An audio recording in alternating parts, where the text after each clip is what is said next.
What's up, guys? It's your favorite QB coach. Give me 6 months of your time, and I'll give you the best golf swing of your life. Whoa.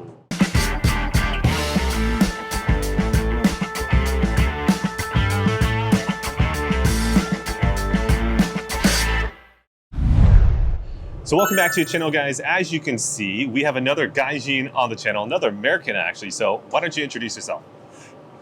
はじめまして、グラントです。よろしくお願いします。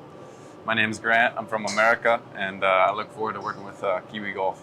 Yeah, and Grant, by the way, so for people who are watching this, you do live in Japan and you are trying to play on the JTTO, correct? That is correct, yes. And also, guys, he hits it incredibly far. What's your driver head speed? It's like Goju Yan or Goju something crazy like that? I'm not sure what the meters is, but it's around 124, 25 miles per hour. Yeah, so probably like Goju Yan head speed, which is ridiculous.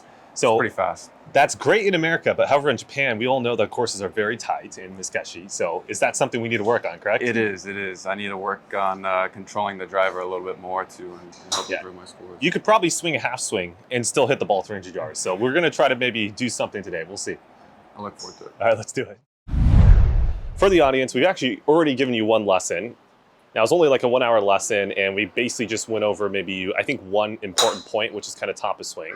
Right. So get the initial feedback of that when you try to do it yourself. I know you already told me in tournaments it was kind of difficult, which we understand, to do that. Right, yeah. But walk me through in your practice how it went and all that. Yeah, so in practice, we're trying to get the swing a lot shorter. My tendency is to get kind of long and across the line. So we want to shorten it up and get it more, the feeling of flat or laid off at the top. Yeah. Which is just going to put me in a lot better position. Understood.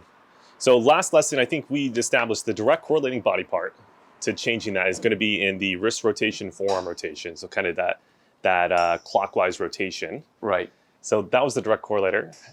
Were you able to do that maybe successfully in your practice, but then in the tournament not so much? Or where did it break down? Yeah, I think in the practice starting off, it felt really good. But as most people know, once you get into that tournament setting or feeling, it's just so your subconscious just takes it back to even if there's like 10% of doubt, right, and you're 90% confident, there's still that 10% of doubt. So then you just want to work back to what's comfortable. Yep. Totally. So just got to put a lot more reps in. But okay. But you feel like in the practice you were able to get some success with it?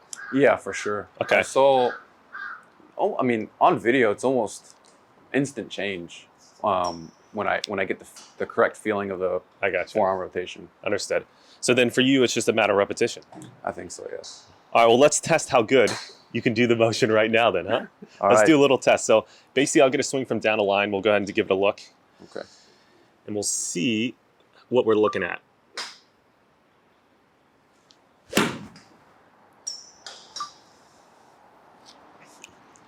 All right, so before we give a look at this is my favorite question, Grant. You should know this by now. So how close were you to the feeling you were attempting? Did you get really close to it, or did you feel like it was kind of far away, or did you feel kind of so-so? So, I mean, I'm trying to get the feeling of exaggerating it, but that one I felt maybe like half of what I wanted. Half of what you want to do? All right, let's take a look. Let's take a look. It's probably a little long and still a little cross at the top. All right, so as we go up to the top here, so here's kind of the top of swing position. So I'd say actually lengthwise is not long. Yeah. So club head height is kind of just above the hands. Anything above the hands is okay. Position-wise, like you said, a touch off. So we want to be ideally in line with the forearm at the top. So yeah, we could definitely do a little bit more there. So that's what I want to work on today. Also, what I want to work on is timing of this, because we didn't get into timing so much. So I know your biggest fear before was like, hey, if I get that club head behind the hands at any point in the golf swing, I'm going to feel like the ball's going to go all off the planet. Yeah. And I think, wasn't that the inspiration behind kind of getting more outside the hands on the backswing, and then next thing you know, you start to get really, really crossed? Correct. Yeah, I've always kind of been taught or told that you want the club head outside the hands on the takeaway. Yeah. And if it was sucked inside, it's going to create a lot of issues. And I had that when I was young, so I've always worked against that. But I've noticed I've worked too much against it. So now I have to find the happy medium. Exactly. That's where I think timing is the key. So like essentially what we're doing is we're rotating this arm in a clockwise rotation, and we're trying to do that from the setup to the top. So what happens is on that swing, I think you got maybe from setup to takeaway too much rotation to where the club head was maybe, I don't know, like 10, 20 degrees behind the hands.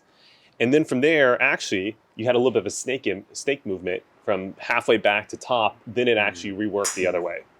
So what we got to get is more of a consistent up kind of up movement of that clockwise rotation or consistent of it versus you kind of have, you started a lot, then you revert it. Yeah. My brain says, okay, I need to rotate the forearm in the backswing, but I do it off the start. Exactly. Slowly transitioning. Exactly. So that's why I want to work on today, a little bit of a snake image. Okay. So opposite snake image. So you're going to feel like, if anything, you might even be going slightly opposite in the takeaway. And then I want you to heavily clockwise rotate when the hands are approaching the top and as well as they're starting to move down. Okay. So you're rotating through that whole section. Awesome. That's the feel. Let's try it out. All right, Grant, let me help you with that feel. Yeah. Okay. So this would be kind of opposite in this section. So we're going to go here. So just like you maybe practiced your whole life outside the hands. Outside. But then what I want to have from this position is from here to here, I want to have consistent flattening or consistent rotation of the wrist.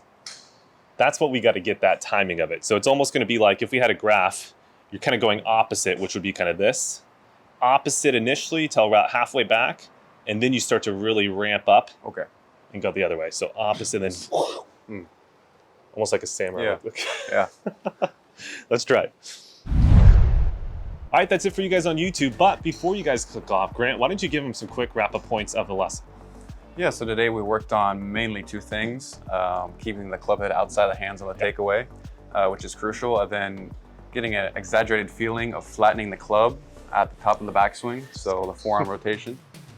Then to finish off, we worked on straightening the right leg, especially with the longer clubs, and those are the main 2 or 3 things that fixed me today. So talk them through the audience because everyone's trying to change their swing, and we talked about that little narrow kind of window of feeling where it's hard to kind of get the perfect zone. Talk me through how hard that was for you to get, because you are obviously naturally athletic and a pro. Right. So talk us through how hard it was for you.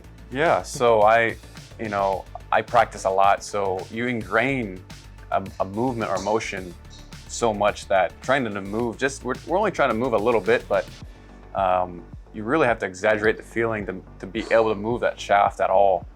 So people watching at home, if you're trying to move the club to a different position, you really need to feel like you're overdoing it a lot to even get close to where you should be.